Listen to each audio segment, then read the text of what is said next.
Kaya nag-brown up ngayon dito sa National TV Institute. Sobra kasi yung bagyo, dire-diretso, no?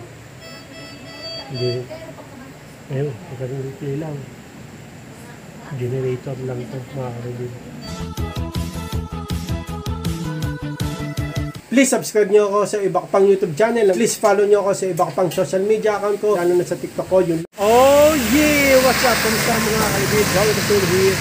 Ang may pinakamalakas na test sa buong Kalawakan. Sino nga mga kalibid? Gagawin natin ngayon ulit.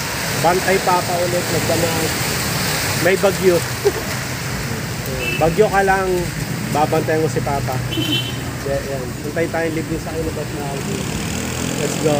Na mga kalibid, grabe. Bagyo. Dito na tayo. Punta na si Papa. Let's go. Kapon, di ba, galing tayong Malasakit. Una natin gagawin, pupunta mo tayo sa Malasakit ulit. Yan. Lakas ang ulan. Bagyo. Ano natin, papalap natin sa Malasakit ni Papa para ma-discount yung bills. Okay, punta mo tayo Malasakit. Tapos, babanta ko si Papa magdamot. Punta na, let's go. Kidney Institute. Yan. Ang lakas ang ulan, grabe. May bagyo ngayon, bagyong Karina, no, mga karibig. Oh. Ayan. Nakita ko lang bagyo. Ano mga karibig, nakuha na natin to. Yan. Nandito tayo sa Malasakit. Okay. So, dadalhin daw to sa credit and billings. Yun. Iutang pa rin. Sa Malasakit. Bala ako magbabantay ngayon magdamag. Good news, no, mga karibil, na tawag dito, pagka naging okay na si Papa, baka pauwiin kami next day pa. Okay, bibigyan na lang ng gamot. Tapos papalo up. Babalik kami rito, papa-check up pa rin si Papa. Yeah. Tapos tulog si Papa. Mamaya madaling nga lang isip. Sana nga makauwi na kami, no? Ayan, Lord, thank you. Gumagaling po si Papa. Ba't madaming bibig niya? Ba't madaming bibig niyo? Bakit? May buti pa doon. Bakit? Sa pagkain daw. Ba't madaming bibig? Ha?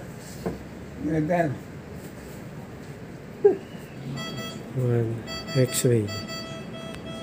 Okay na siya. Thank you, sir. Ito na nga lang mga bilay natin sa mga taxi.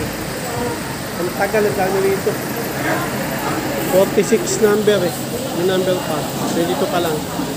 Mahirap kumuha ng taxi. Lakas kasi ng ulan. May bagyo ngayon. Kami dito ni mama. Grabe eh. Ito mama. Saan ba? Ayun, nakatalak muna blue. Walang taxi eh. Konti lang, dalang. Pero pagka hindi mo ulan, maraming taxi. Yan. Ang tagal ko inantay naman isa kay si mama. Pero next na si mama na sumakay na taxi. Biniling ko na lang sa guard. Hindi ko na nantay kasi nabantay si Papa. Nantay ko na yung 1 hour. Lakas kasi ng ulan kaya bihira yung taxi. Pero kung hindi umuulan, mabilis yung taxi dyan sa baba. Gelatin. Gelatin. Reveal. Iba. Pakainin ko pa ng iba. Yun nga ng mga ribera si Papa. Pinakain ko na. Konting lugaw, konting patatas. Gelatin. Naubos na isang cup na maliit yan. Tapos brown out pala rito ng mga ribera. Bagyo kasi ngayon ng mga ribera kaya nag-brown out. Sana sobrang lakas ng ulan. May hangin pa kasama. Yung bahay nga namin doon, gatulo na. Kasi dito nag-brown out. Tapos generator na lang yung gumagana ngayon. Time check 10:23 PM, gising pa si Papa. Wala palang kuryente rito, sa third floor daw. Wala mga bill, mababa yung oxygen ni Papa kaya nilagyan siya. Yan. Time check 11:55 PM, mag-12 AM, gising si Papa, gising na siya. Time check 1:34 AM.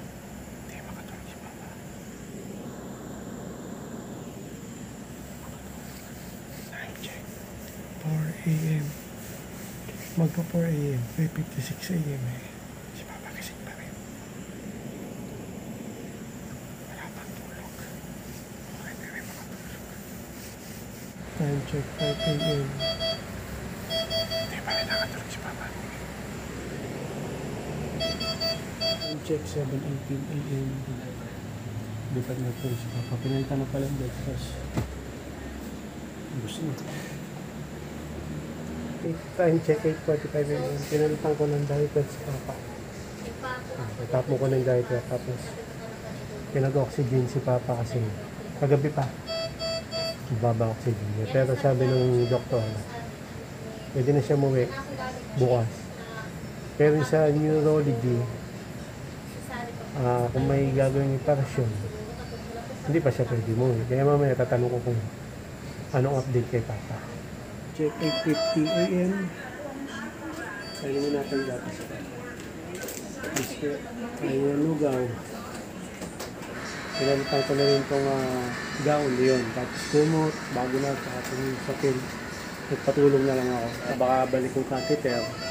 Mamaya na lang, i-update ko kayo pag dumating yung neuro doctor doon. Check 10:38 AM. Si Papa hindi makaihi eh. Ano ka nakaihi? Nakaihi na ba kaya? Kung nakaihi, nahirapan humihi si Papa. Yun na lang ang problema ng mga kabibig yung sa kidney niya. Medyo okay na rin. Sa ihi na lang talaga, no, pagka hindi siya makaihi, babalik yung catheter. Saka yung sa prostate niya. Makaka-urine. At gano'n. Check 11:22 AM. Ayan, nilagay yung catheter kay Papa. No. Ganito na mga kabibig. Pwede nang kami umuwi.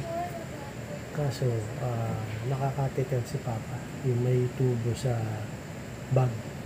Ihi sa ano niya. Kasi di siya makaihi. Kanina, kung wala siyang ganyan, pinipilit niya umihi, hindi makaihi. Ngayon, sabi ng doktor, pumunta rito, naglagay niya. Pwedeng pa-opera siya kasi malaking prostate niya, kaya hindi siya makaihi. Or, kung ayaw namin pa-opera muna, at uwi na kami, pwede namang umuwi na nakakateter. Kaso papilitan niyan every 2 weeks. Nasakit daw yan. Or para next time na lang magpa-opera. Ganun. Ang last resort daw, sa may pusod. Pusod ba? Hindi. May, ano ba yun? Dito. Malapit sa pantog yun. Doon daw bubutasan. Para doon yan yung catheter. Para daw hindi masakit. Kasi yung sa, diba pag pinapasok yun, masakit. Kasi inaano yun, pinapasok talaga. Pag doon daw siya may pantog, medyo may clear lang, medyo madali pag doon daw. Yun yung last resort. Pero mas maganda raw ipakayod yung ipa-opera yung prostate para wala nang catheter, wala nang hassle, para makaihi si Papa. At baka mga kanibil mag-straight ako rito kasi yung bagyo ngayon walang madaanan. Hindi makapunta yung papalit sa akin dito. Check 12:05 yung tanghali. Bad news no mga rebel, hindi pa makakalabas si Papa, no? Kasi yung ginagamot na pneumonia yung next day, mas parang hindi daw gumagaling, nagwo-worse. Tapos dito naman sa binti niya, ayan, baradong ugat, ginagamot din, hindi pa magaling. At dun sa pantog, kung saan nga malaki yung prostate niya, hindi siya makaihi, kaya nakakapit yun. 3 ang ginagamot sa kanya. Yun, sabi ng doktor, pumunta rito. Kaya hindi pa pwede makawis sa Papa. Yung sa kidney niya, kaya pala nagkaroon ng problema yung kidney niya kasi nga dahil hindi siya makaihi. So ngayon, nalalabas ng ihi dahil sa ganyan. Yung kinateter. Kaya umukay ng kidney niya. Pero 3 pa rin yung ginagamit kay Papa. Yung sa pneumonia, sa baga. Tapos sa yun niya, dito sa may binti, malaking binti niya baradong ugat. Tapos pantog. Yun, 3 problema. Kaya hindi pa makakawis si Papa. At ako ulit ang magbabantay sa kanya magdamag kasi baha sa labas. Walang transportasyon na makapunta yung papalit sa akin dito. No? Kaya satsagayin ko na lang para kay Papa. 12:51 ng tanghali. Lakas ng bagyo. Ulan sa labas. Napakain ko ng biskit si Papa. Hindi makapunta sila rito, baha. Hindi makapunta sila rito, baha. Okay. Ha? Sila mama hindi makapunta, baha. Bagyo sa labas. Baha. Kain. Makain ng biskit si Papa. Time check mga ka-reveal. 3:18 PM. Brownout na rito sa ospital.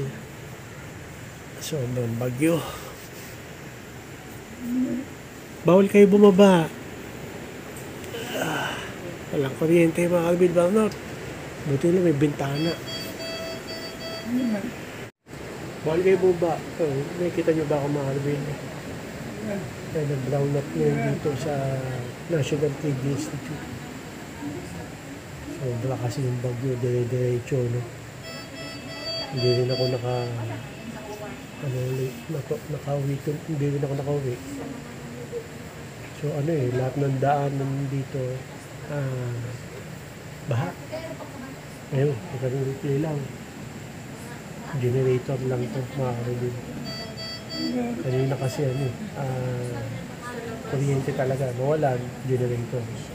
Kaya medyo sobrang lakas ang bagyo kaya nangyayari yung pag-brownout. Kaya medyo delikado elevator kami ni mama kahapon. Bawal kayo bumaba. Ang kulit. Ang kulit baba ng babae. Di kayo pwede bumaba. Magagalit doktor. Gusto bumaba ni Papa Muwi Bagyo-bagyo sa labas Bawal. Time check 6:25 PM. Kumakain lang din. Pinapakain ko lang na sa Papa. Check 7:49 PM. Yan. Pinakain ko na si Papa. Ubas. Nakakain niya marami sa gatas. Pinainom ko siya. Tapos siya. Pinalta ko yung diaper. Siya Nagpupo. Yun.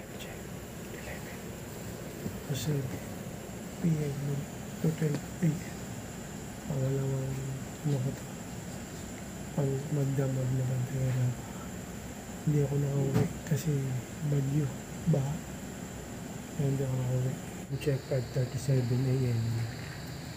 Nabasa lahat ng gamit ni Papa. Hindi ko alam ba't nabasa Nabasa yung foam, bedsheet, kumot, yung damit ni Papa. Buti na lang may dumating. Pinalitan yung bedsheet. Pati una, nabasa ito. Yung unan ko, pinalit ko muna kay Papa. Magarang unan, di raw nagpapa. Nabasa ako. Hindi ko alam ba't nabasa yung ni Papa. Nakakapitar naman yan. Ba't ba nabasa? Hindi alam. Hindi alam. Ha? Hindi alam. Basang-basa kanina Time check 7:30 PM yan. Breakfast ngayon. Kainin ko si Papa. Kumakain na ng saging.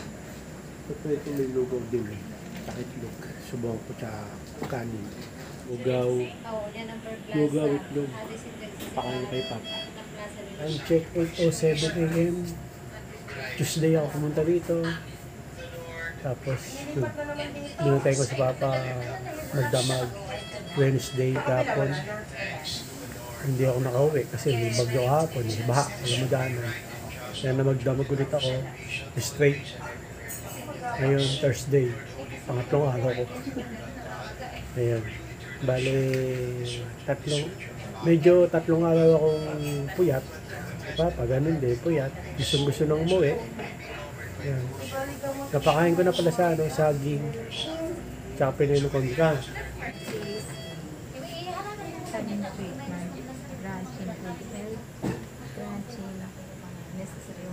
Yung mga ay nagdadasal.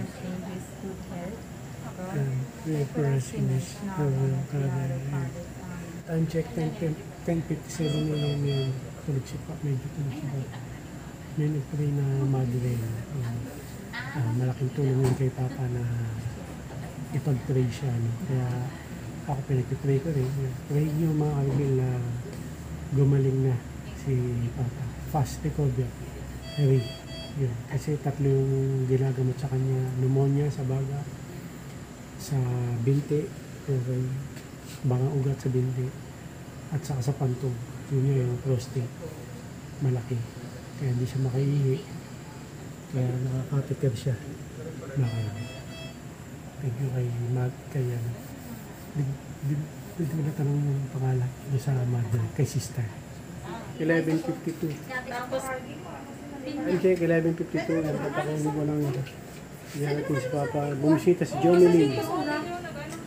wala pa din na Bumisita. Ano masabi mo? Kay Lola mo. Ayun, gelatin.